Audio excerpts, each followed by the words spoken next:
I'll represent my KillerFrogs. Here, is this good? You guys. Y'all have a heck of a lot more hair than I do, and you all go running for hats when I start the broadcast. See, that's what the deal is. Our hair can actually get messed up. We should seriously start dressing up for these podcasts. Oh, you can't mess up a wire brush. My God, Deborah, what are you talking about? We should seriously start dressing. I'm hearing a bit of an echo. Who's you can't mess up a wire brush. My God, Deborah, what are you talking about? Well, that was delayed. Yeah, really delayed. My guess is it's Wes's computer. Hold on. Oh, wait, does somebody have the feed on? Did somebody open up the YouTube video? That's it. Close your YouTube, please. Wes's computer. Hold on. Yep, it's Wes. It's always Wes. All right, I think I saw it. I think I saw it. Wes is on the feed, watching himself on the feed. That's a very meta thing for you to do, Wes. I had two windows open. Okay, it should be fixed now. I don't hear any more delay, so that's good. All right, well. All right. Let's talk some TCU. Are we live? It started. Dub, are you still with us? I'm there. I'm just looking at everybody, listening to everybody. How's the shoulder? There you go. Great. Shoulder's great. Good. I cannot complain. Started physical therapy? Oh, yeah. It's a little sore today, but it's good. It's good, though. It's good. They're there to kill you and make your life miserable. Yep. That's all good, though. Good.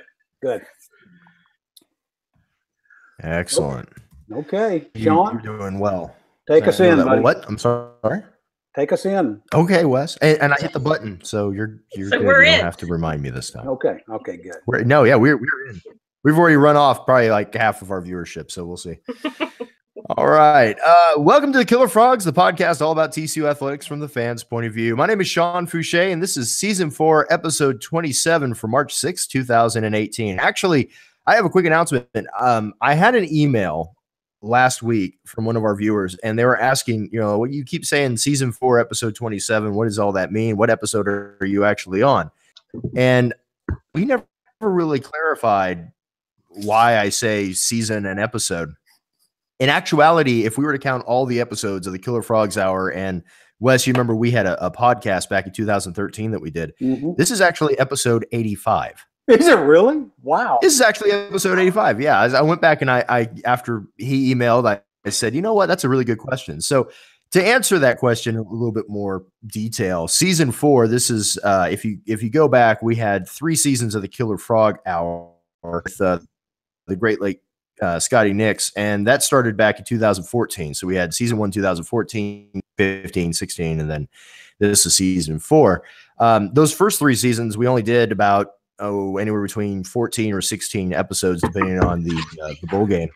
But this year, we've just been going every week. So, yeah, this is technically episode 85. So if you guys want, maybe from here on out, I'll just give the episode number rather than the season. Hey, Sound but good? you know what? That's fine. But when we get to hit 100, we ought to have a special guest. We need balloons and probably somebody, and whiskey and beer places to sponsor it for us that night, so we can have a good time. And y'all can come down to Wrench Brewery here in Georgetown, and we have a beer garden. You know what? We should do it like we're not having our 100th episode in Georgetown. Yeah. Okay, we're gonna set the date for the 100th episode, and we are gonna make it live. Maybe we'll ask Raw Brewery if they want to be the host. That'd be fun. With balloons and all kinds of stuff. Would be good. Balloons? How about just? I'll make a note of that. I'll make a call tomorrow. Since I've already blown up the intro, let's just go ahead real quick and introduce everybody. Okay. Sorry about that. That's okay. It's late at night.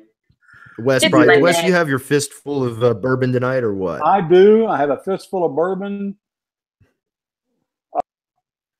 I'm good to go, man. Not quite. That's down a little bit, but I'm ready. I have coffee. All right, and we check it out. We also have WC Nix, a dubber. Hello. A sweet tea for me tonight.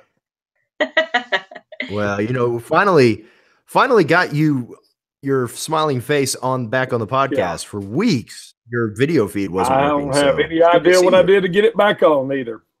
So you're wearing your bucket hat.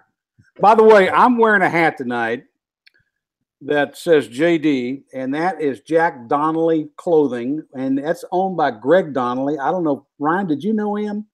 TCU grad. He owns a business down in Austin. Makes all kinds of great stuff. Now, I've just given him a free plug, but he gave me a free hat, so I owe it to him. But I was going to ask you if JD meant Jamie Dixon. No, well, it could. Right now, it just means Jack Donnelly. But yeah, he's a good guy, and he sent me this cap because it's Ebbets. He had it made at Ebbets Field, which makes my other favorite cap here, my TCU cap. So anyway, I said, you know what? I'm going to wear your cap tonight. I'll give you a plug.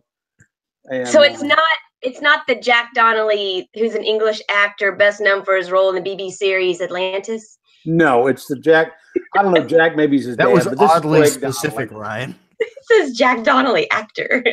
But I'll tell you what, he had a pair of, if you're into clothes, and I'm always looking for the perfect purple, he had a pair of purple and white seersucker pants that are just fantastic. So I don't know if he still got those or not, but if you're looking for some summer wear and spring wear for your Horned Frog wardrobe. Oh, I hear it. I see it right here. Yep. You Google Jack Donnelly clothing. In all this back and forth about clothing lines and hats, I think Wes is bearing the lead, and that fact is that he's getting free merchandise for plugging it on the podcast. Did you? I got a hat. I got a hat. All right. No, I mean, he's a horned frog. We'll help out any frog we can. You know that. Amen. Absolutely. Yeah, that's right. All right. I expect my hat in the mail by next week. Me too. Hey, that's between you and Greg. Well, and the third person on our panel tonight is Ryan Zeller. Hey, Ryan. Hi there. I'm going to show y'all my. So I heard you were having some. Oh, look at this mug. It's baseball. That's a nice mug. It's got a glare on it. And then it says a little bit of this right here. A little bit of Lupton Magic. Lupton Magic. While we're plugging, I'll just keep plugging that. WC and I got to experience. Ryan, look what I'm plugging, Ryan. I'm trying to plug the right thing. I like your hat. Is that the KillerFrogs bucket hat? That sure is the KillerFrogs hat. You can thank me for that one. Yep. But I'm the one plugging it. Okay. You're gonna make me do this. Everybody needs to put on a TCU hat. Well, as I said before we went on the air, I'm the one with the least amount of hair, and you guys are all running around getting hats. John, you just lost control of the show. I have lost control. I've got this. Control was an illusion, Dubber. There was no real control. Yeah, exactly. All right, Dubber. I got you matched one for one. Okay. All right. What's Ryan got on? I got a bourbon. Do you? Too. Even though it's green, it's for St. Patrick's Day. If you go to a baseball game on St. Patrick's Day, you get a really cool hat. And Sean's got his Baylor uniform on. Oh, all right. Hey, we're here to talk TCU. Let's do something TCU. Yeah. Thanks for getting us back on track, Wes. Thank you. Why don't we start off talking a little bit of basketball? We had a good win, and then unfortunately we dropped one to Texas Tech coming up to the end of the season. But it does look like TCU has done enough to make it into the dance. Yay. What do you guys think as we have wrapped up the regular season here in basketball? What are your all's thoughts moving into the Big 12 What are we, tournament? 21-10 now? Is that right? And yes, 21-10. We've got a good RPI. We've beaten some good teams. I think we're in. Now, I don't know what we're seemed to be, but I'd have to think I'd be disappointed if we weren't in. Yeah, I think we're in too. I really believe that also. I think that if, of course, I don't trust the NCAA, but I really believe, they're talking 7, 8 teams from Big 12. I even heard somebody say 9, maybe if it all fell right. But let me if we're not part of that 7, I'd be shocked. Oh, well, we'd have to be. What we end up? What's our conference record? We ended up splitting the whole year. Okay. Whatever. We were 50-50. Okay. But all the teams that are right there on the bubble, we doubled up Texas. Yep. We doubled up Baylor. Yep. We doubled up Oklahoma State. We split with K-State, but their RPI was nothing. I mean, that's where they really struggled. Who else is there out there? We split with West Virginia. We doubled up. We doubled. Did we double up Iowa State? No, we split that one. Dropped one. Yeah, we split out. We split Iowa State. So anyway, and our big win is going to be West Virginia when they were ranked number 7 in the land. Is that right? Or they were up there? Yeah, they were there. Well, see, I mean, we beat 92. I'm trying to get back in here. I know we beat Nevada when they're. Yeah, West Virginia was 18. Okay, 18. Okay, right. Yeah, 18, and we lost to 4 to Texas Tech. But I mean, I think honestly, I agree with you guys. I mean, 7 teams from the Big 12 make it in. I don't see why we aren't one of the 7. Well, we'd have to be. I don't know who could jump us. I mean, it's not going to be Baylor. It's sure not going to be Texas. It's not going to be Baylor. I mean, I don't know who would jump us on that. We have to be one of the top in there. We just have to be. Yeah. Yeah. I mean, you talk about all the teams that they're talking about on the bubble, and we doubled up Texas, Baylor, and Oklahoma State. Those 3 right there into themselves. And Oklahoma, I don't even know why Oklahoma needs to go to NIT. I mean, they just fell off the face of the earth the last half of the season. What happened there? Do you think people figured out how to stop Trae Young, or what? Yep, I think they did. I think they started playing a little boxing one on him, and I think either they did one or two things. Let him score. Actually, I think they said, all right, let somebody else score, and they figured out they just didn't have a lot of scorers on that team. Yeah, because he was kind of a one-man show. Yeah, he was. And when they figured that out, boy, they looked bad the second half of the year. Now, do you think he'll go pro? I mean, there was some talk early on that he might be an attractive draft choice for some of these teams. But if he fell off and people figured him out, his star may lose a little bit of its shine. But but he still did pretty well. I mean, they just figured out, hey, get the ball out of his hands and get the ball out of his hands, let somebody else beat you. I mean, he had no choice. But I hear that they're talking about him being a lottery pick, one of them top 7, 8 choices, And if he's in that top 7 or 8, he's going. Oh, Could you blame him? I mean, no. What's the money for that? A ridiculous amount. A lot more than a ridiculous amount. Oh yeah. But I also heard that maybe who's that freshman down at Texas, Bamba or Mo Bamba or he's going too. I mean, because they're talking about him being in top 3 picks.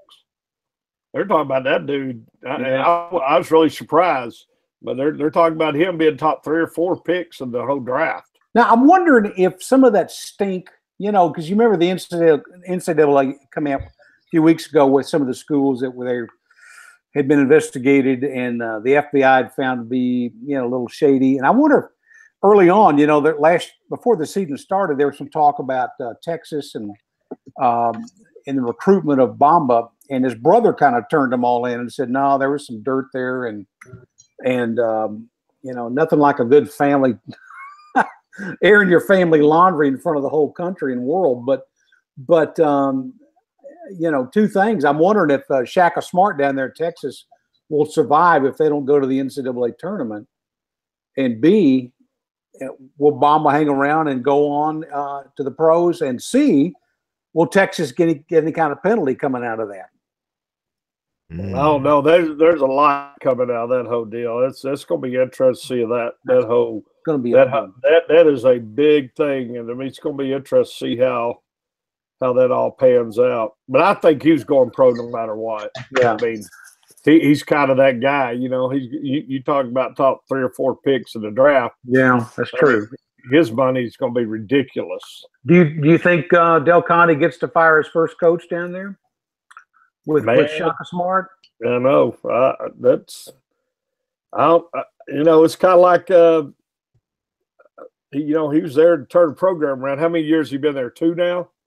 I think it's his 3rd year. third year, and this, I don't know, man. It's not, he's had some good wins at the end of this year, but I guess if he got into the NCAA tournament and made a decent run, that could help him. But yeah, but Texas is not a patient school. No. And you know what? Their fan base demands better. They pay all kinds of money. Yeah. I'm beginning to wonder sometimes if Del Conte. I'm sure he didn't, but you know what? He's a smart guy, but at times I'd have to wonder, God, what have I done? I've signed in with these guys, and yeah, they're paying me a ton, but my life is crap.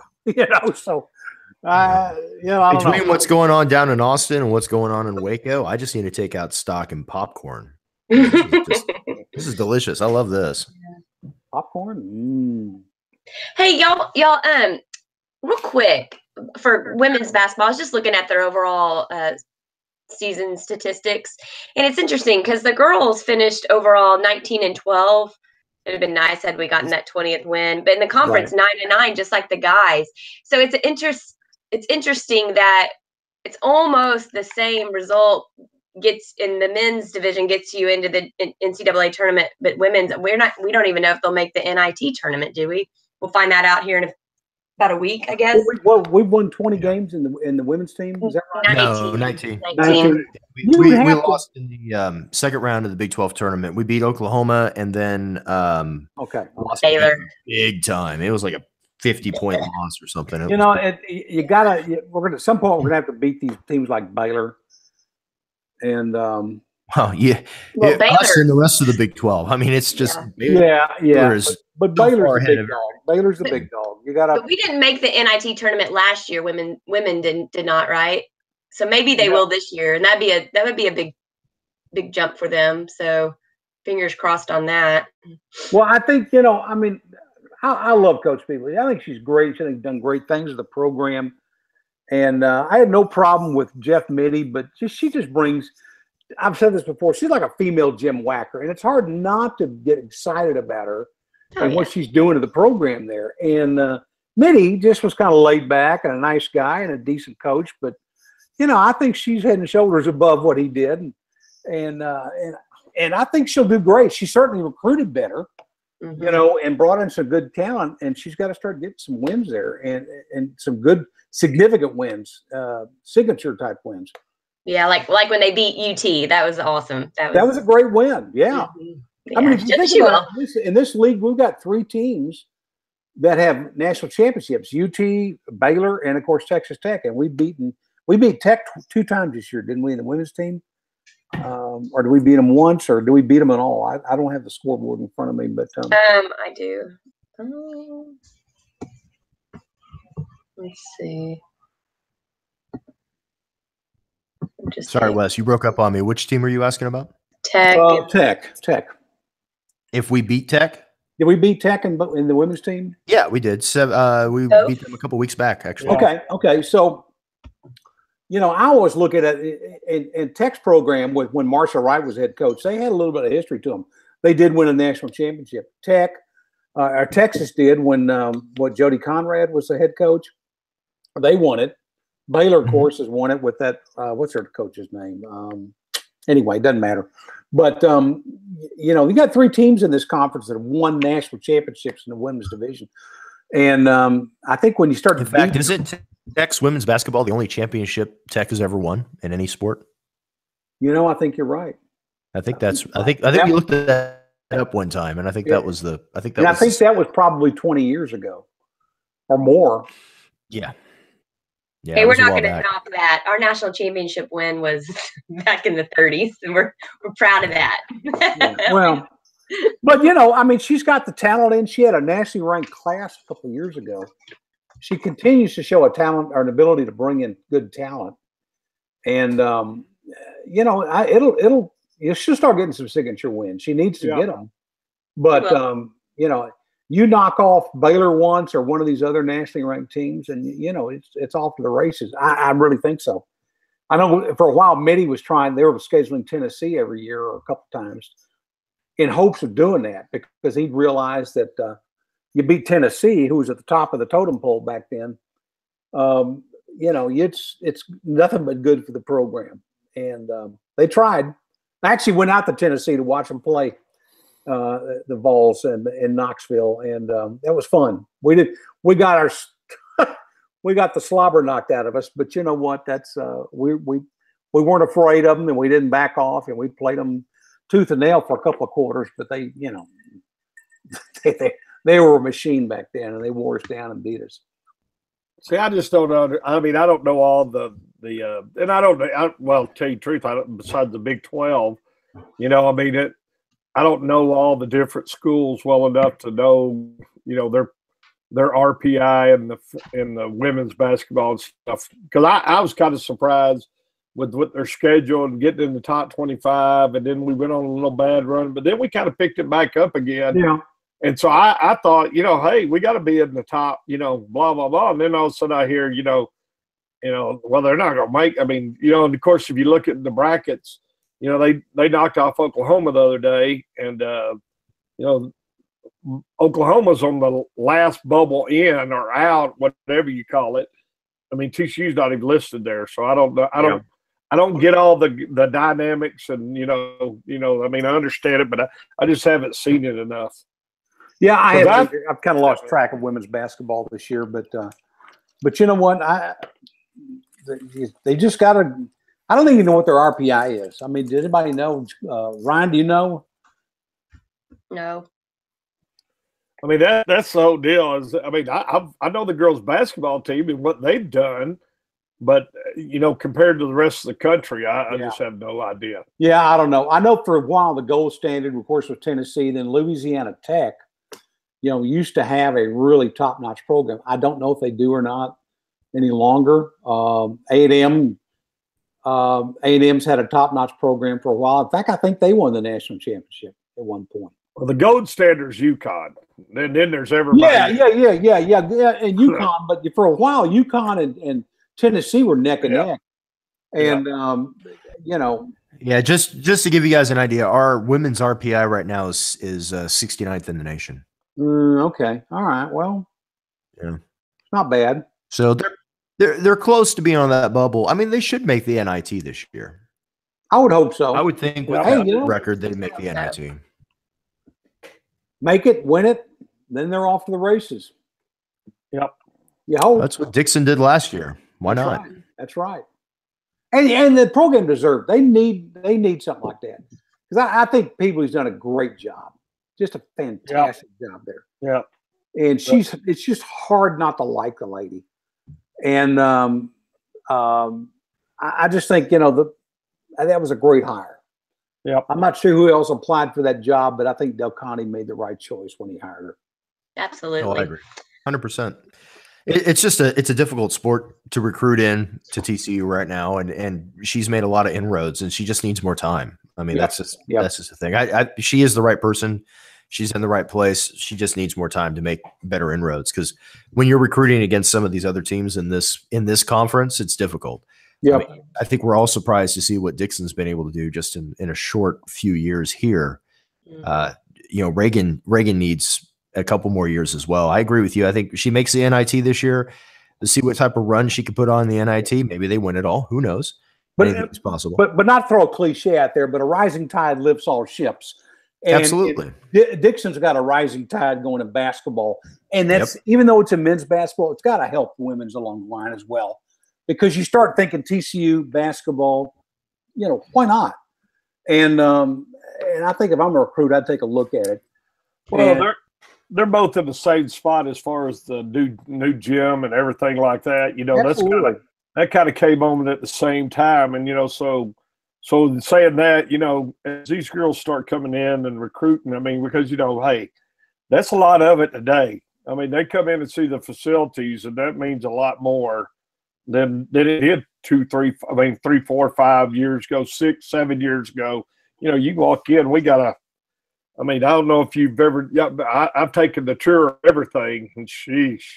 Yeah, it's unbelievable, our facilities now. I mean, kids, it attracts kids that want to come here. I remember back when Mitty was hired, I've known Larry Tidwell, who was one of his assistants for years. And I went down there to their women's basketball used to be in the basement of Daniel Meyer Coliseum. That was the offices. And I went down there to say hi to Larry, and he remembered me. And he had my bathroom was bigger than his office was. You know, it was pitiful. And then he said, "Hey, let me give you a T-shirt." He went back and he scrounged through some old dirty closet and gave me a TCU women's basketball T-shirt. You know, and it was just, oh, gee, thanks, Larry, and you shake the dust off it. But it was, you know, it's come so far since then, and they've got great offices now. They over in that practice facility, and the overall facility is great. They've really got a tool to recruit with when they go after some of these players. Yep. Oh, I mean, the facilities are just night and day. I mean, remember back when Daniel Meyer and or like walked down this little stairwell just to get like in that little alcove area to go to the bathrooms? I mean, it was.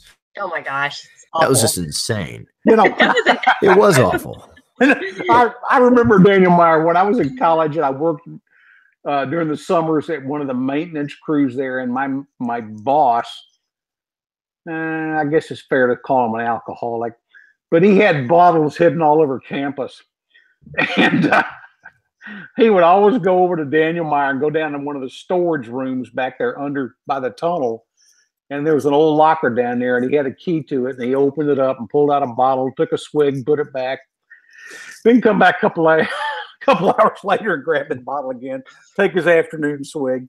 But I know that he had 3 or 4 bottles hidden down there in the basement of Daniel Meyer. I always think of that when I go down there because, you know, I wonder if old Max his bottles are still down there. I'm sure they found them and gotten rid of them. But God, that was kind of that was the way that place was. It was just God knows what you'd find in a closet over there. Yep. We've come a long way, baby. Yep, it's good now. Yeah, no kidding. Yeah, it is. Nothing but good. Well, from basketball, let's talk a little baseball. The baseball team had the series against UC Irvine, and Janzik and Lodolo looked terrific in the 1-2 start Friday and Saturday. But then we had a bit of a problem there trying to close it out, and UC Irvine absolutely throttled us. Yeah, 15-2 in that third game.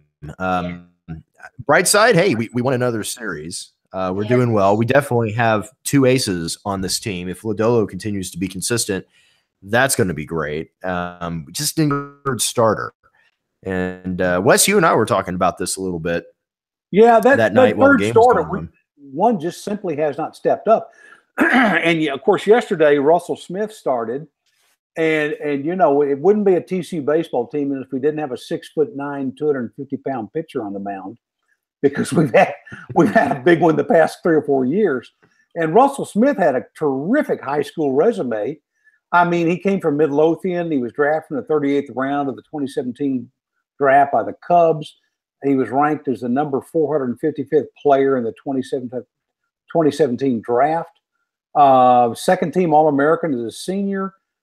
Set a school record with a 0.44 ERA with only 8 hits allowed as a senior, and he tallied 100 strikeouts as a senior while throwing 2 no-hitters.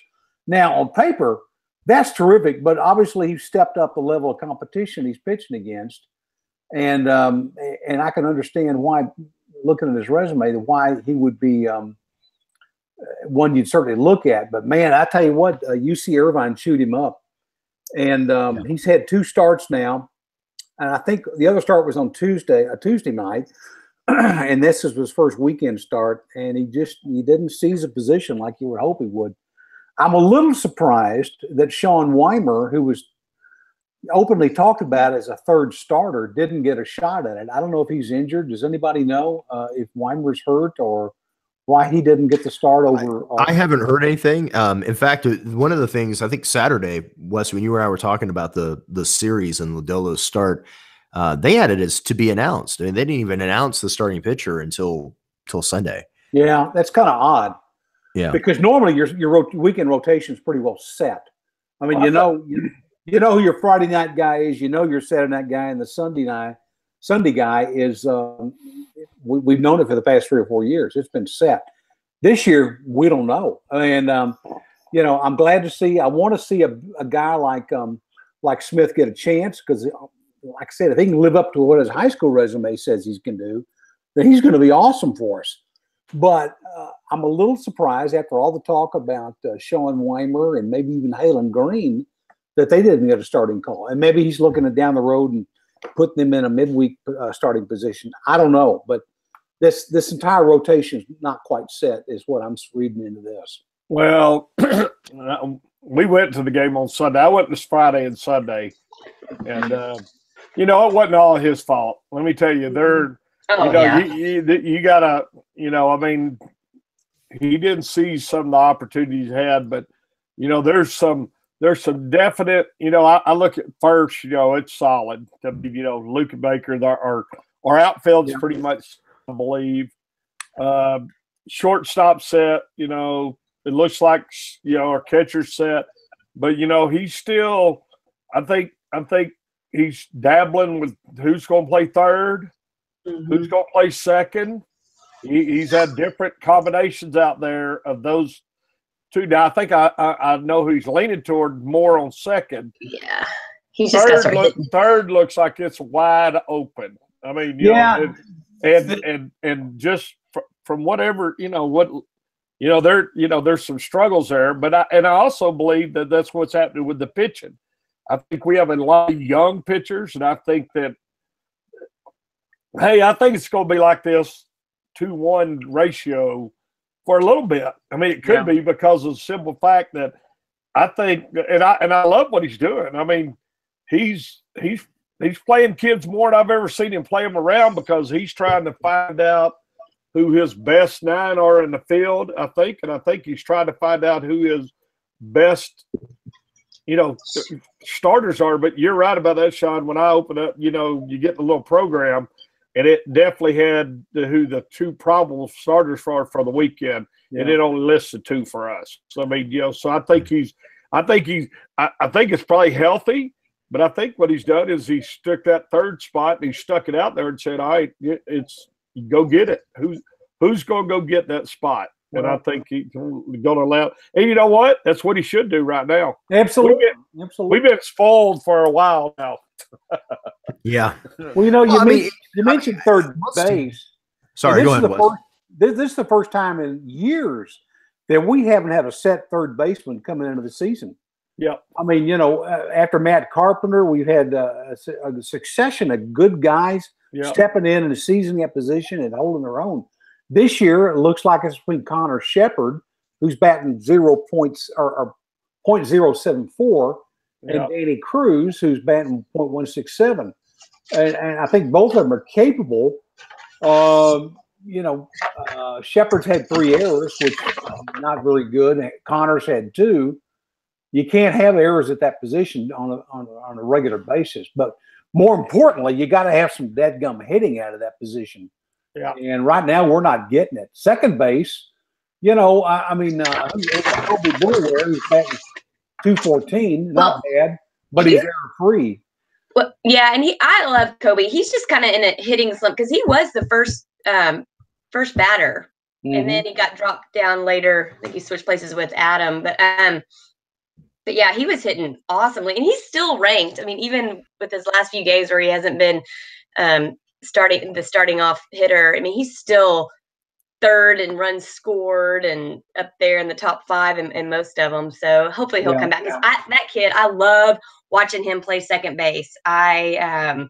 He, in a blink of an eye, he is backing up Lucan on first whenever third base is throwing to first, which sometimes is needed. So unfortunately. Yeah. Yeah. I was out there on Saturday and Sunday, and they're just 2 polar opposite games. It was weird, but well. I think we're going to get a few of those games like that just because I think we're young. I mean, and I'll tell you this. I mean, I look out there and I think, all right, last year, the year before, and the year before, for however many years now, you've had some proven leaders that Friday night's game, I know who drove in. Balta drove in the last run and all that with the sack fly and all that. But really, if Luke and Baker don't step up, and he was kind of the catalyst to get us back in that win. So he's going to be a leader. I just want to see who's going to be that other Scoug is gone. So who's going to be that other leader? I mean, some of the pitchers are gone now. I mean, that were so rock solid for us, and well, just even the infield. I mean, we had some bona fide leaders, and right now we are young. We're not only developing baseball players to play baseball, but he's having to develop, some leaders to, who's going to be the guys that step up that, when it's deep into the 6th or 7th inning, who's going to be the one to step up to keep it all together like we've done so many times in the past, Well, I think one of the guys that's really kind of stepped up into a leadership role is Michael Landstoy. Yeah. I mean, I think everything I've read about him, and of course, I haven't had the benefit of being able to see a game this year, which is rare for me. But everything I've read, I think Landstoy is kind of the straw that stirs the drink right now, and he's batting good at 333. Not too bad, And no, he's been good. No, Josh Watson is another one I think. Oh yeah, Josh Watson. Yeah. Well, them guys have come out of their, they've had really good years, but I look at that Scoug, when he got on the field, the way he played, and you think about before him, the catcher, I can't remember, gosh dang, the catcher before him. Yeah, I mean, them guys, man, and I'm not saying anything about Zach Humphries because I don't think it has to be the catcher, but them dudes were fireballs. I mean, they could change the attitude. They could change the attitude of that team so quick. Yeah. And right now I just haven't, and I've only been to 3 or 4 or 5 games, but I haven't seen that guy. I saw that Luke in a little bit. I mean, I saw him kind of step up and I just want to say, I don't think he was chastising anybody, but I think he got a little frustrated and started telling some guys, he started getting on to them in his own way. Well, that's what a leader does. Yeah. I mean, and I'll never forget the story Schlossnagle was telling us back when Brian Holiday was the catcher, that they had played a game and they'd lost it, and it was a doubleheader. And so the team went to the locker room. Holiday shuts the door. The coaches try to come in, and he says, "Stay out. Give me a minute with the team." And so the Schlossnagle and everybody's listening to putting their ears up the door, and you could hear Holiday banging the walls and slamming and yelling, and the coaches going, "All right, Brian, buddy." And Holiday, I mean, he just you would not lose for that guy. He just kind of willed him to the force of his personality and his leadership to win the next game, and by God, they did. And I don't know that we have a fire-breathing, leather-chewing guy like Holiday anymore. Maybe we do. Maybe Lukenbaker's the guy, but somebody needs to get in there sometimes, every once in a while, and just rattle their chains and shake them up and drive them on to victory. And I hope the Landstoy's that guy. He seems like too nice a guy to be that kind of person, but you never know. He might step up and do it. But even if they're, Scoug, I don't know if he ever chewed. Yeah, I was going to say the same thing, Deborah. I don't think Scoug was that type of firebrand. No, but you know what? He wasn't Holiday at all. Scoug, and this is not a derogatory term. He was a dirt bag. His uniform was always dirty. He'd play in the dirt, and he led by example. And that's exactly right. That's what Scoug would do, and I love that about the guy. Oh, Botchak did the same thing. That's why I'm saying it doesn't. I don't care if it's Holiday personality, Scoug personality. I just think they need somebody. I haven't seen that. Yeah, I just haven't seen that personality. That fireball guy yet, and maybe we won't. Maybe we won't need them. It may not be on campus yet. That's right. Well, it's still really early in the season, and one of the things that I said early on before the season started is that the pitching of this team should be good enough to win series while we try to figure out all the little pieces, because we got a lot of pieces to figure out. Oh yeah. And if at this point in time, if all we really are depth, third base, second base, and an outfielder, and trying to find a third starter that's halfway decent, I mean, I'd take that. Oh, if you told me that at the beginning of the season, I'll take that in a heartbeat with this team. We're good. I think it's going to be a fun season in that sense. I think our emotions are going to go up and down a little bit more than they have in a few years. But I'm loving it. I mean, I think it's fun to see a whole new cast of guys, and you hate it, you lose them guys, but at the same time, it's fun to see. This shortstop. I mean, sheesh, he's going to be something else. So I'm going to tell you that right now. Yeah. I mean, he is smooth. I mean, I can't wait to get to watch him for the next 2 or 3 years. I mean, oh my gosh, yeah. I could see him turning into that type of a leader. I mean, but he is smooth out there in the field. He can hit the ball, and stuff. So it to me, it's fun, But it's also fun watching Josh come out of his slump and really having a great start of this year and stuff like that. Josh is batting .457. Well, and Connor won on it too. Because last year, whenever he went to bat, I was like, oh.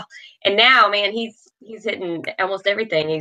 He looks good. How's he doing? How's he doing in the field? Now I'm looking at the stats right here, and he doesn't have any errors, but as I remember, his freshman year, he was a little scary in the field. I thought he looked good. Okay, good. I was out there. I mean, the only issues nothing really of note. I mean, that Yeah. What'd you say, Ryan? The only thing that stands out in my mind is just the third base. That those are the errors that stand out. And we've had so many people in and out. It's not just one player, but that's the one that.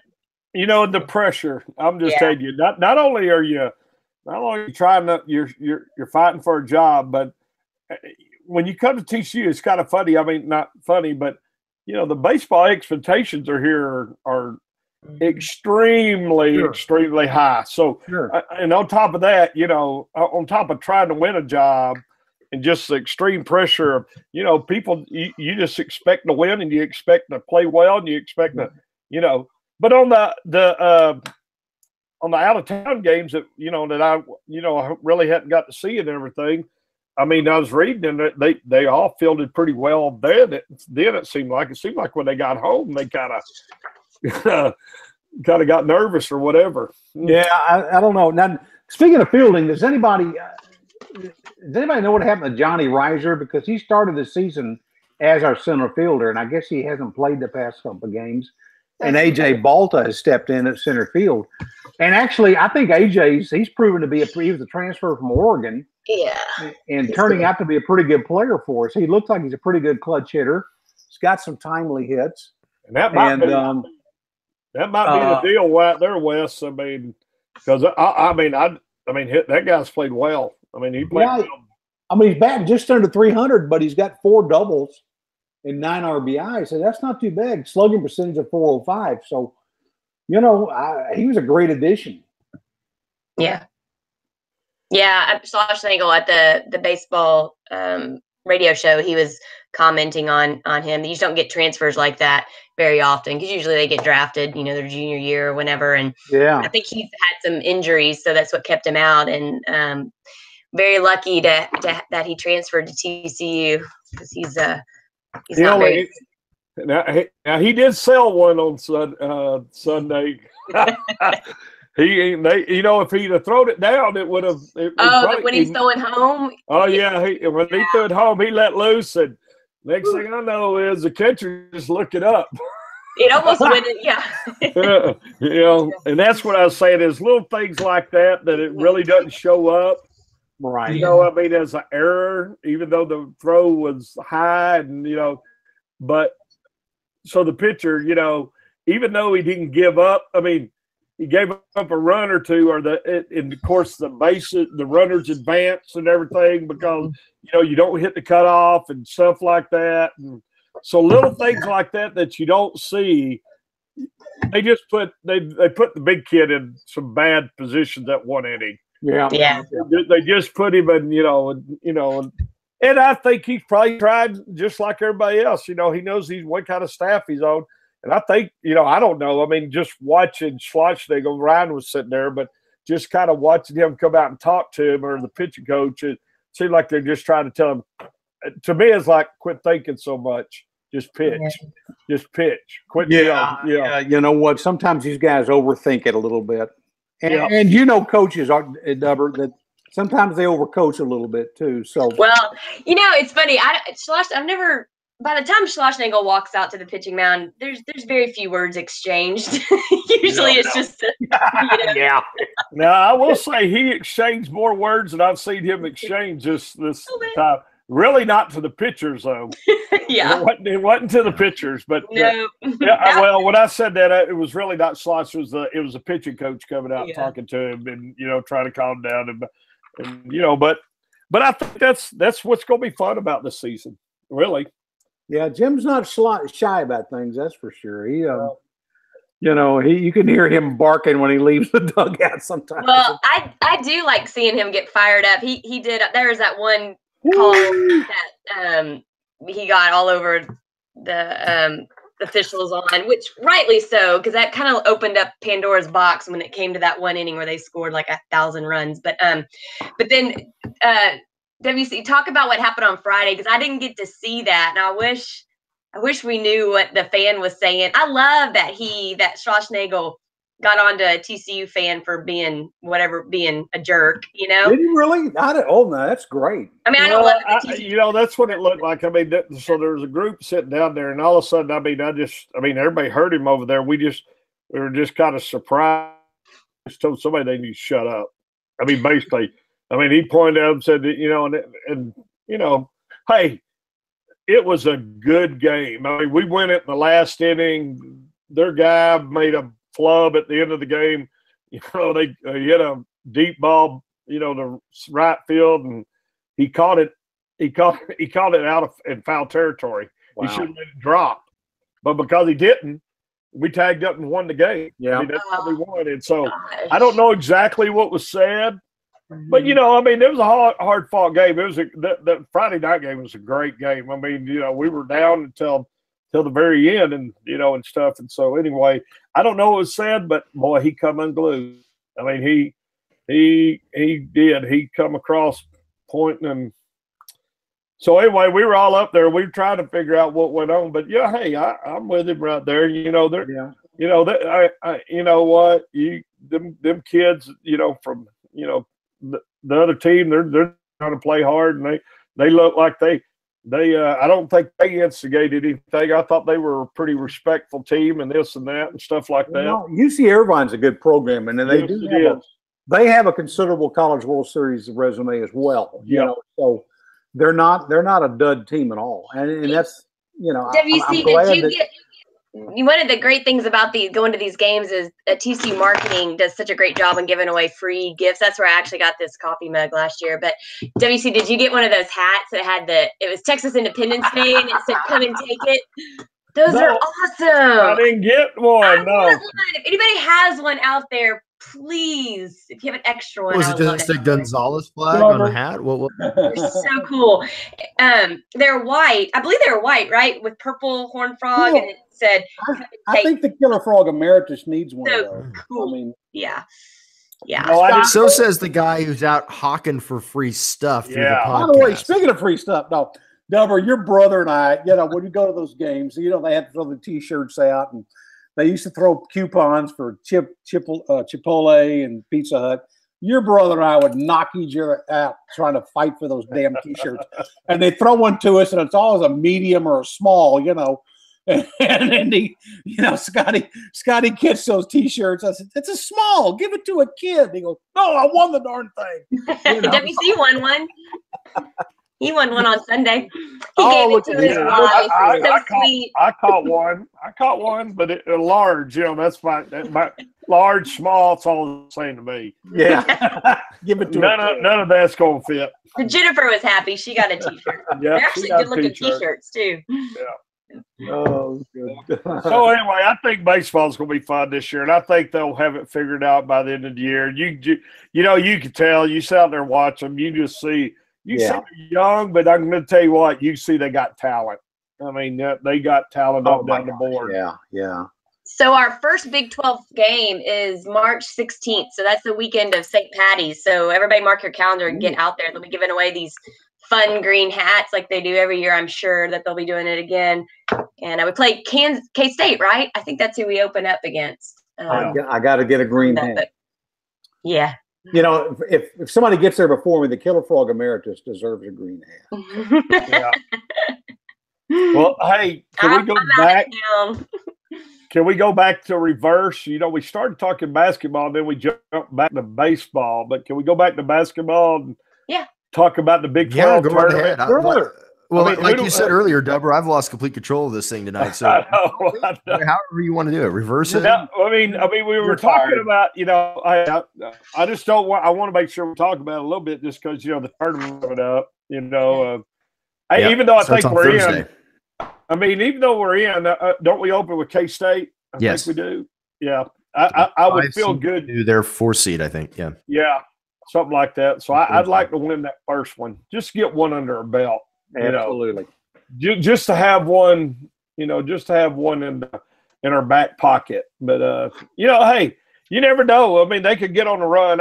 You know what? I think this year what they've done, short players and stuff like that. And I mean, I'm just, if he gets it in the NCAA tournament, I just think that's a huge win anyway. I mean, just getting there. Mm-hmm. You lose your best player, and you know, you stumble a little bit, but then, you know, by the end of the year, he pretty much righted the ship again.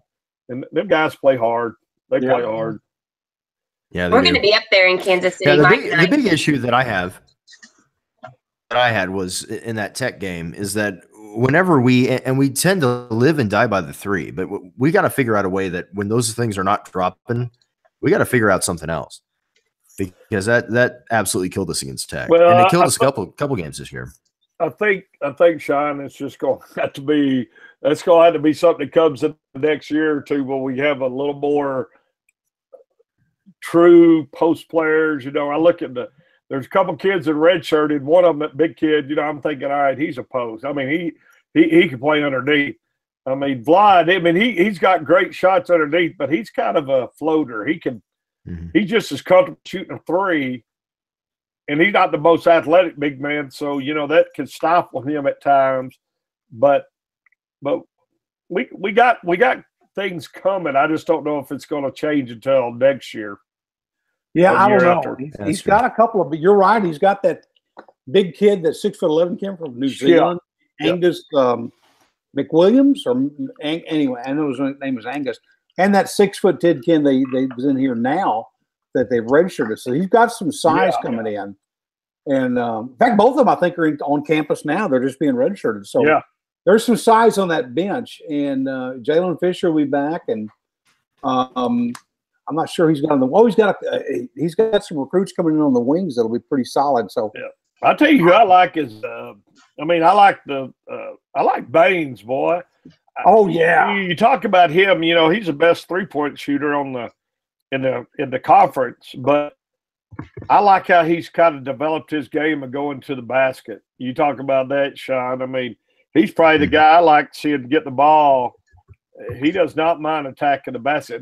And you know, you really don't want to take a charge against him because he kind of looks like a linebacker to me playing guard. Yeah, he does. Yeah. I mean, he is. You know what? He reminds me of what I looked like back at that age. Yeah. When I first saw him, I was like, he's a guard, you know, and I was like, boy, he's a big, thick kid. But he is a big, thick kid. But he's really, I think he's really, of all the kids watching on the team, I think he's probably improved his game, or maybe diversified his game more than anybody. Yeah, he is. I mean, he played well last year, but I think he stepped it up this year. Yeah, he looks good. And I'm glad we got him for 2 more years. Yep, I am too. Yeah, this team's going to be scary in the next year or two.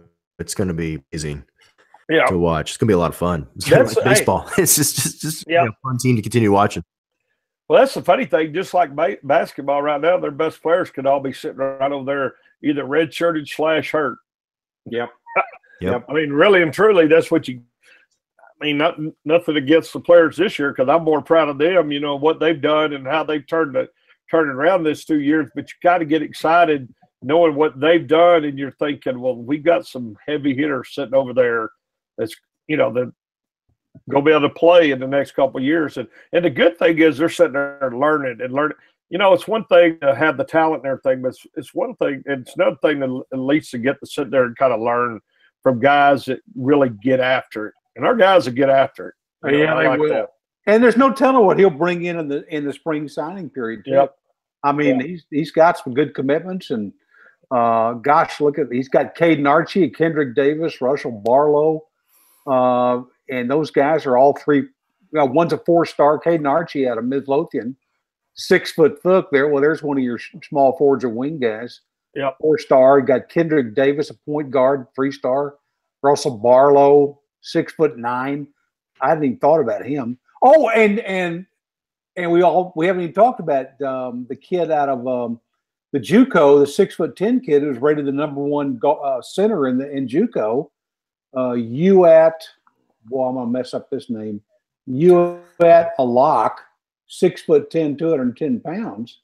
Yeah, who was I think the #1 ranked JUCO center. He's coming in. I mean, yeah, my God. Yeah, that's going to be a big bench out there, real big bench.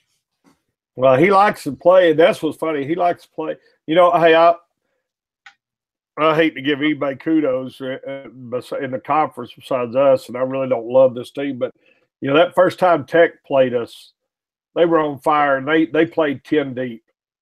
I mean, it was kind of like it was crazy. It was 5 on, 5 off, almost 5 on, and they just never stopped. I mean, and that's really what you want to get to. I mean, you know, sure, you want to get that depth on that bench where you can really, really get up down the court and play fast. And yeah, well, if you're going to play fast, you got to have some depth. You're exactly right. I mean, remember Billy Cubs doing that full court press and playing an up-tempo game like he played, and he sometimes only had 8 or 9 guys. I mean, you talk about being in shape, but you know we can do that now, and we've got more depth than Billy Cubs ever dreamed of on this team. So, and we're scoring up there average wise. What's our per game average? About 80 points. I mean, it's up there. It's not quite Billy Tubbs type of level, but it's but in this conference, I mean, bad. You're not going to have a lot of 100-point games. So no. And we all this is not what the Conference USA days, right? No, but you remember Tubbs had Patterson's got his pyramid that he wants you, your achievement pyramid, that these little goals that you reach for. And Tubbs' number at the top of his pyramid was to score 100 points. He didn't care if the other team scored 99 as long as you won by 1 point and beat them. So that was a different philosophy, but it worked. We had 27 wins that year, so fun to watch. Yeah, it was a fun team to watch. But I think this team is fun to watch now. I just can't wait to see what's going to be like this dynamic next year. It's going to be interesting. Yeah. So, but hopefully it looks like they're going to make the tournament this year, which either way, this season has been a huge win. Wow. And absolutely. Just I mean, you win the NIT and then you go on this run, and like you said, Dubber, you're missing your best player. Yeah. That's a huge success for this team, and the recruiting that Dixon's doing is just fantastic. So the future is looking bright for TCU basketball, and it's just looking bright. Let's move on because we keep saying every week, this is the TCU fan, absolutely. So, but with that, we're to a little. Let's kind of hit a couple other quick news items, and let's get out of here. So to start off with, one of the things we podcast this week was an update on that odd story about the rifle team. And Wes, you were trying to get the rifle coach on, but we weren't able to do that. We think there's a bit of a gag order on any discussions about this. But have you found out any additional information about why this happened? Find something real quick here, if you'll let me. I actually talked to some people up at TCU about it as well, too. Well, go ahead, Ryan. Okay. It was something. It was a rule they violated. So, and I don't understand riflery, or however I don't even know how to say it completely. But basically, if you pick a set of rules to follow the whole season, and if you can't divert from that one bit. And so our coach and the Air Force coach decided equally together that they were going to, whatever it was, the rule, they were going to do it that way for that tournament. and you can't. You have to start one way in the beginning of the season and keep it all the way the same through the end of the season. And so I don't know. It's weird that they would even make that mistake, but they both agreed upon it. So I guess they thought it was okay since they both agreed, but they both didn't. So then they both got in trouble. So TCU was the whole team was going to be disqualified. But I guess a few years ago, I was told that TCU was about to win the national championship. And one of the players said, I deserved a penalty and y'all didn't give it to me. And so she went back and told the judges, and they gave it to her, which caused TCU to get second or third in the nation versus first. They would have won. So TCU does. We do have some character. So they decided to go ahead and let sounds the like team we're play. a bunch of straight shooters. Oh, little rifle humor there, huh? Well, that's Ryan. That's pretty much what I've got here. I had somebody written me because I'd asked him, and he said, "I know somebody in the team." So I won't identify him, but I'll tell you what he said.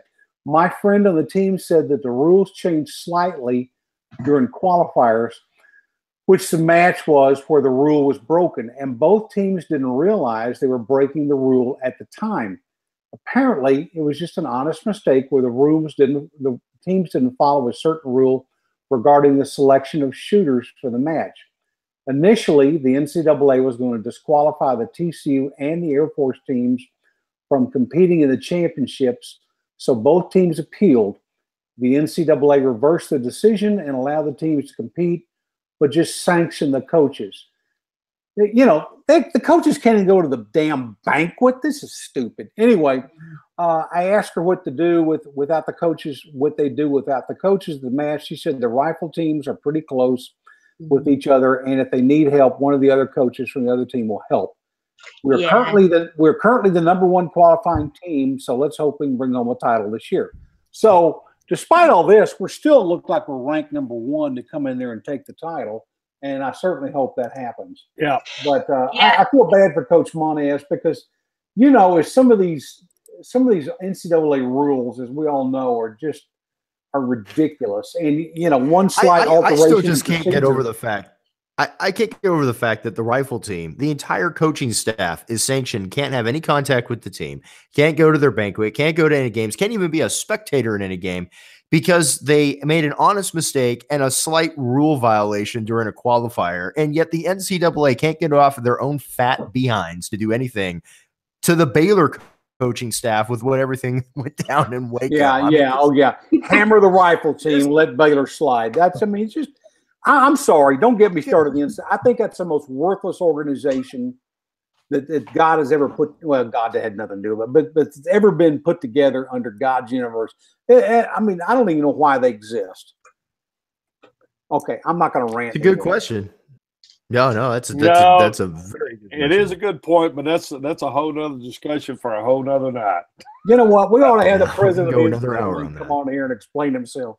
Like he'll really come on the Killer Frogs podcast. But hey, invite him, Wes. Who knows? All they can do is say no. That's right. There you go. So, next week on the Killer Frogs podcast. I think the girls are going to be fine. When I was talking to some of the people up at TCU, they said these girls are on autopilot by the time they get to this far in this season. They don't need their coaches. They just, for that, they're good. They're individuals and they know exactly what to do. So I think they'll be fine, and hopefully they'll come back with another win. Like they won it last year, didn't they? And it's an all-girl team too, so they beat the boys. I know they won it 2 years ago. I don't know if they won it last year. They're always in contention for it. So and they're all girls and they're spectacular. So we wish them that's an interesting sport because they, if you remember, I went over there and interviewed that coach for the Killer Frogs Cafe podcast, and she let me shoot a gun. You probably can't see it if you're looking, but the target, I'm holding up a coin here that's about the size of a $50. That's the target you're shooting at 30 meters away. And it's got the bullseye in the middle, and it's got the different levels, concentric circles around it. It's not an easy target to shoot. The gun weighs about 12 or 15 pounds. And the suits that they wear, if you ever seen a fire hose, everybody's seen a fire hose, right? Mm-hmm. It's a real stiff canvas. The suits they're wearing are like fire hoses. They're hot, and they're built.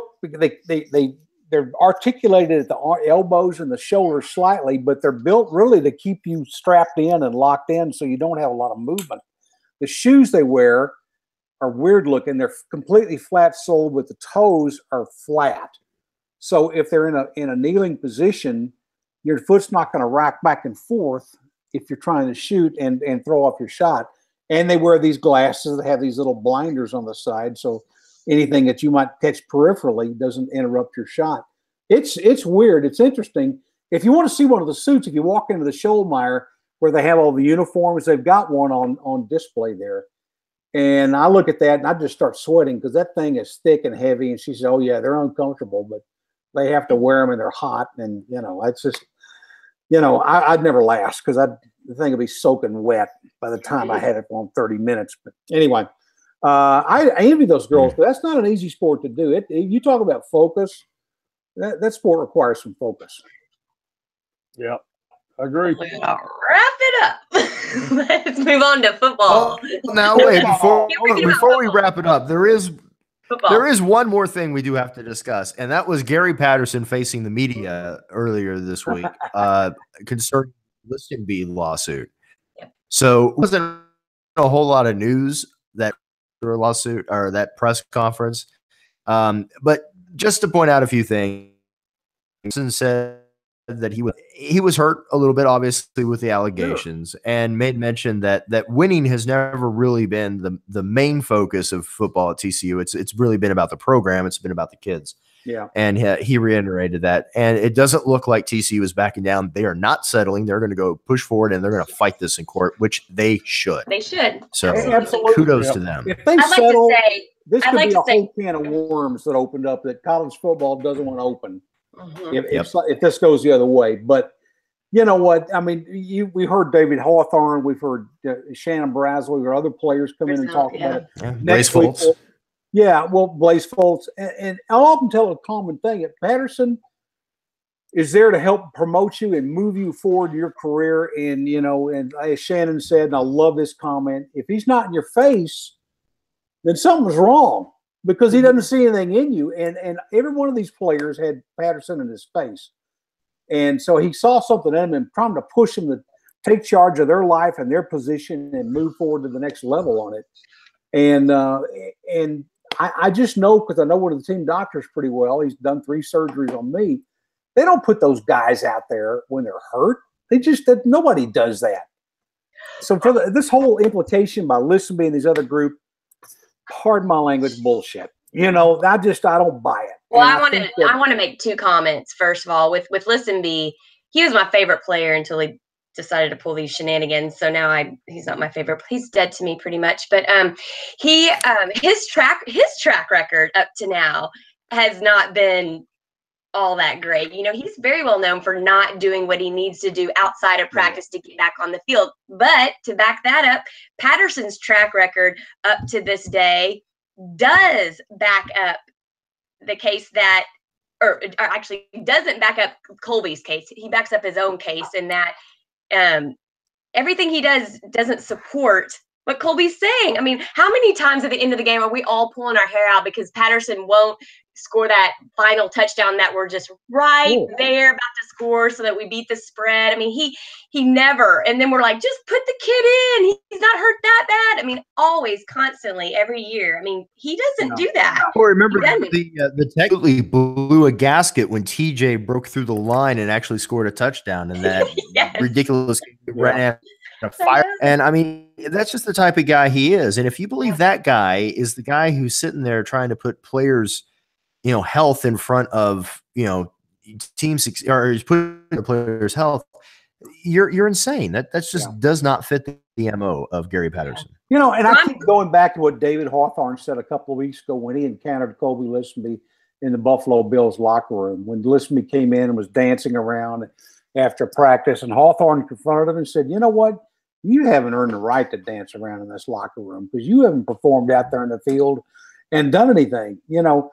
As one player going out in his career to one player trying to come in, you need to buck it up and get with the program here, or you'll never earn the right to dance in the locker room. Well, and one of the neatest things about TCU athletics is if you're a baseball player, football player, basketball, whatever sport, like at the weightlifting the other night that the TCU athletes did, they didn't max out. Like we all go there to watch him max out, but Patterson's not going to do that. He's not going to take a chance in getting his players injured. But the best part about it, guess who was there? The shining stars on the basketball team. They were all there to support their football players, all hugging each other. And you've got Big V coming back after a Super Bowl win, just as humble as could be, giving a big hug to Vlad. I mean, it was amazing. So Colby Listenby, that is what he is. That's the trade-off. He's trying to get some money, trying to maybe feel better about a career that did not go the way he wanted it to go in the NFL.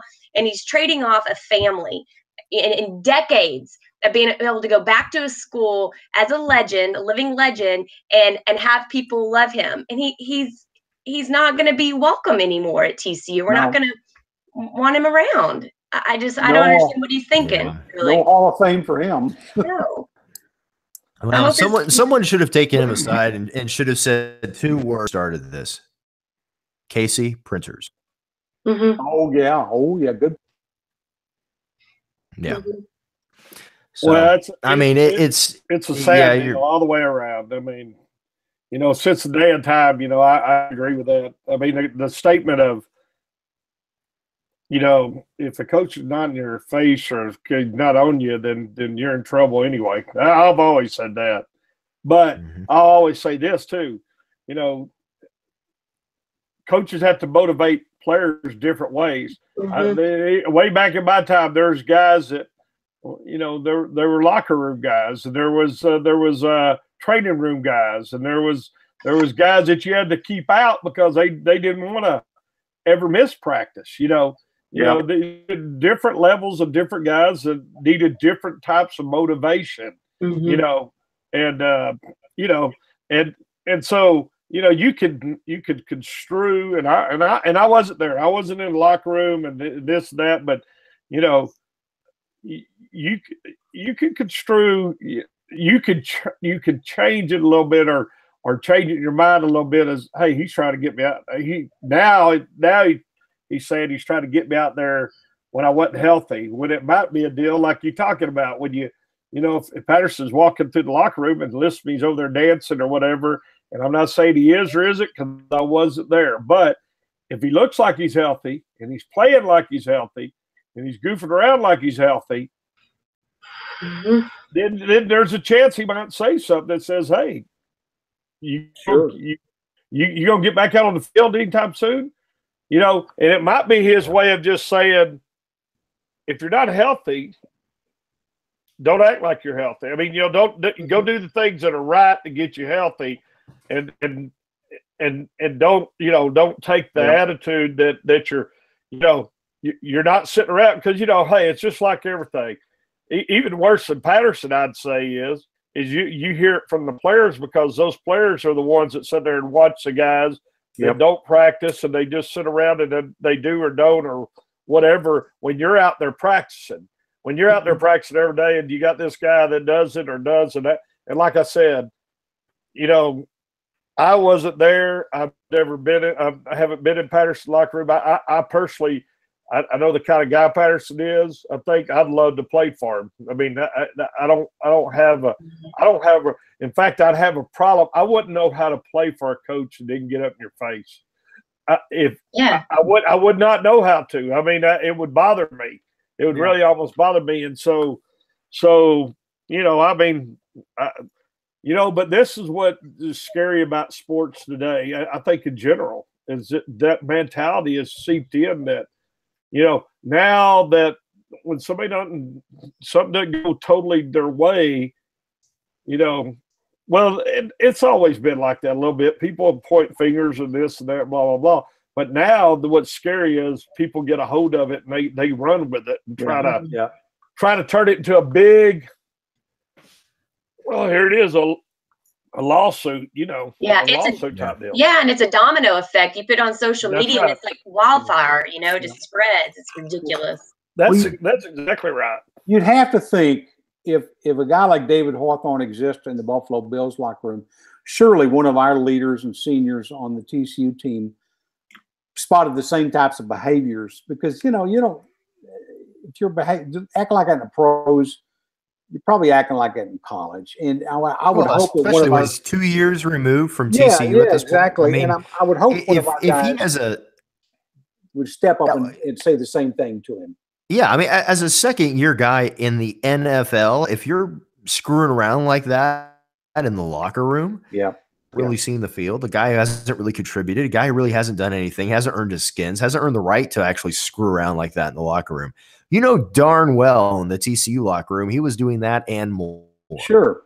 And I could totally see what, to Dubber's point, and going back to some of the allegations in the lawsuit, especially that one ridiculous comment that he took offense to, whether it was true or not, on the plane about, it's kind of like the Alec Baldwin coffees for closers kind of line where it's like, first class is for starters.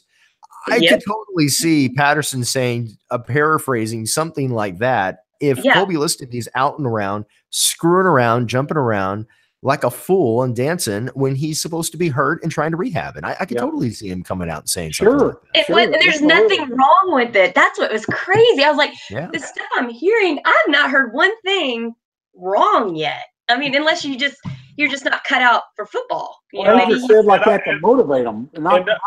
That's right. And the other part of that is, some people are in the right, just like he was talking about Schobel. He didn't like to practice, but he was a gamer. On Saturday, the dude knew how to play football. Yep. And and whether you like it or not, that that plays into it big time. But he wasn't hurt every Saturday either. He was playing on Saturdays, and so that's a big difference. We had guys like that. I mean, there's a couple of guys that I'm not going to mention any names, but there's a couple of guys that were unbelievable athletes. And I'm like, oh my goodness, but they were, some were pretty lazy, but they had to play. They were too good not to play. I mean, it just, but that's part of it. I mean, there's all different types, but you know what? Those coaches, they, back then, and I'm sure Patterson and them do it too. When they see stuff like that, you got to watch out because you could cause a cancer in your team too if you don't say anything or try to get people out there practicing or we're toned down to if they're supposed to be in rehab, this and that. Then all of a sudden your other buddies are looking around going, well, why don't I just kind of take the same attitude and take the same avenue. And like I said, I have a hard time believing. Let me say this right.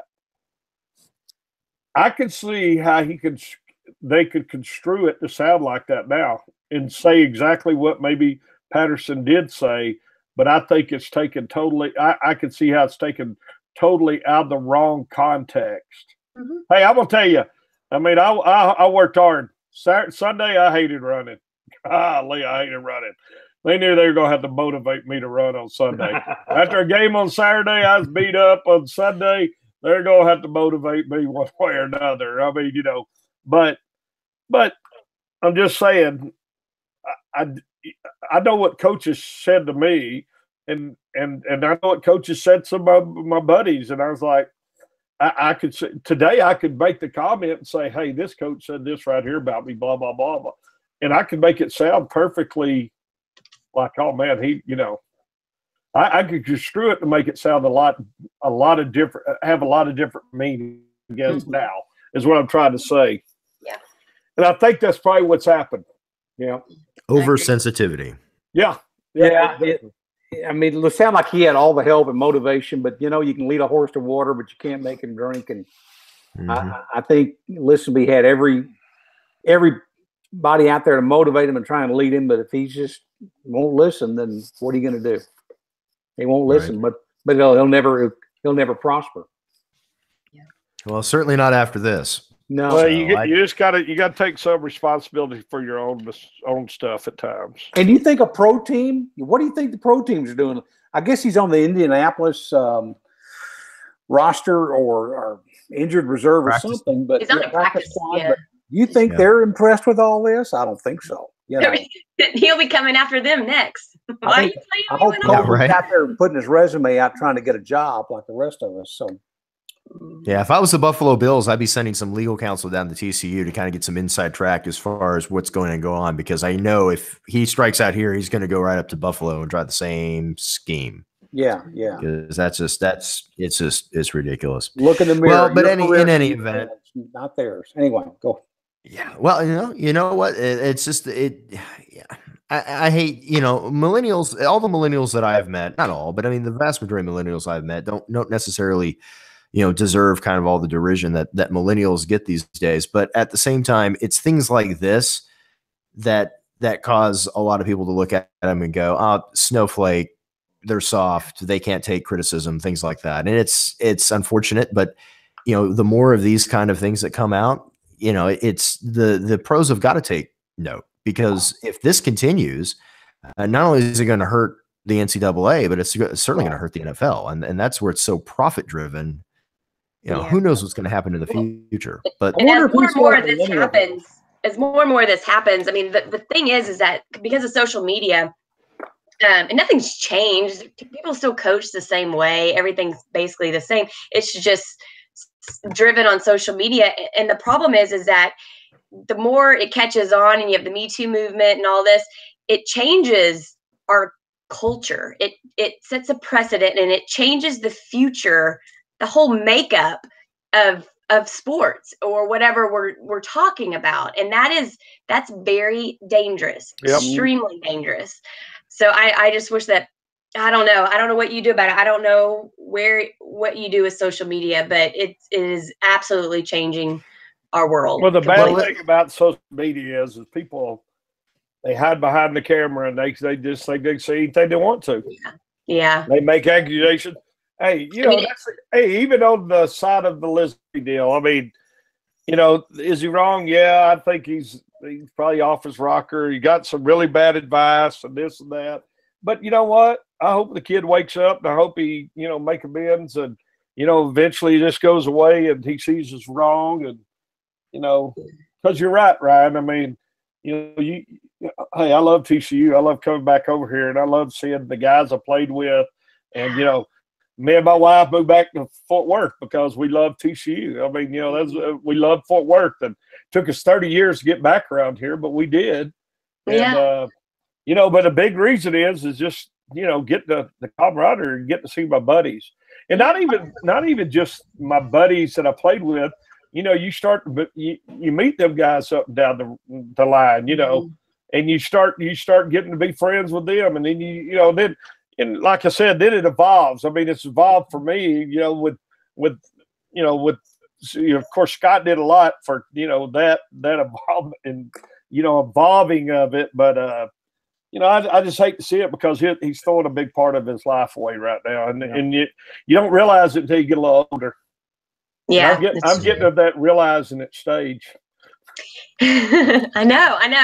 I'm too, actually. Well, and everybody loved Listenby. I mean, he was a big personality. He had the hair and all of that, and we liked him. Like I said, he was one of my favorite players. You definitely knew when he was walking down the street who he was. He didn't have to have his jersey on to tell which one was Colby Listenby. So, but hopefully he's a good person. I mean, it's not like he's a good person, jerk or anything. It's just why is he making this decision? I mean. Scott and I went up to see Kansas City play K-State a couple years ago. We actually rode on the airport shuttle bus with Colby Listenby's parents, and we got to meet him and talk to him. And I thought there's two level-headed, very, very nice people. Absolutely. And you got to think Colby kind of he comes from that stock, and you got to think he's got the same characteristics. So that's why I'm a little surprised at all of this. And I don't know if that's all his decision, or maybe somebody just say, hey, you can make some cash here. Here's how you get it. Because I don't see his parents being behind that, but I could be wrong. I don't know. No matter what happens, we're here to support. Me personally, support Coach Patterson, support TCU. I'm glad they're not going to settle. And so we're with you. We're with you all the way on this one. So go, Coach P. We'll be there with you to the end of it. So. Win another one. Well, we'll certainly delve a little bit more into social media and some of those other topics next time we have big news about the lawsuit. How about that? Yeah, there you go. Definitely. All right. Well, and with that, we have come to the end. Thank everybody who's listening to us out there. We are available on iTunes, Google Play, and Stitcher, pretty much everywhere you can find podcasts. We're also on social media on Twitter and Instagram at @killer_frogs. It's @killer_frogs. You also find us on Facebook at facebook.com/killerfrogs.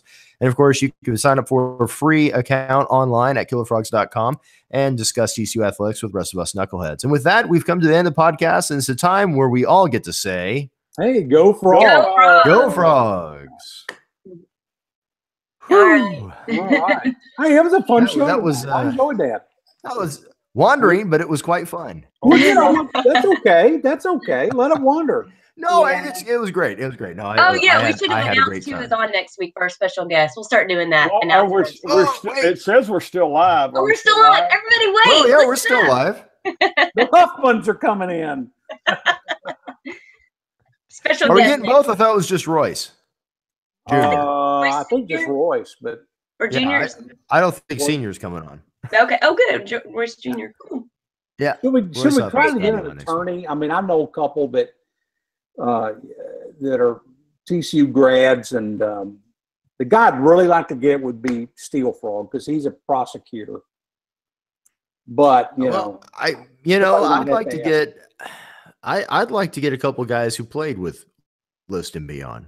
Because you've had Hawthorne, we've had Foltz, we've had, Shannon has given his 2 cents. I'd love to be able to, see if Shannon can grab a guy who is a little bit more recent. Didn't he just go to Hawaii with Doxson and did Boykin go too? I don't even remember. Was it Doxson? I thought he went with oh no, the Hobbs and those guys were the guys with the stories he added to that.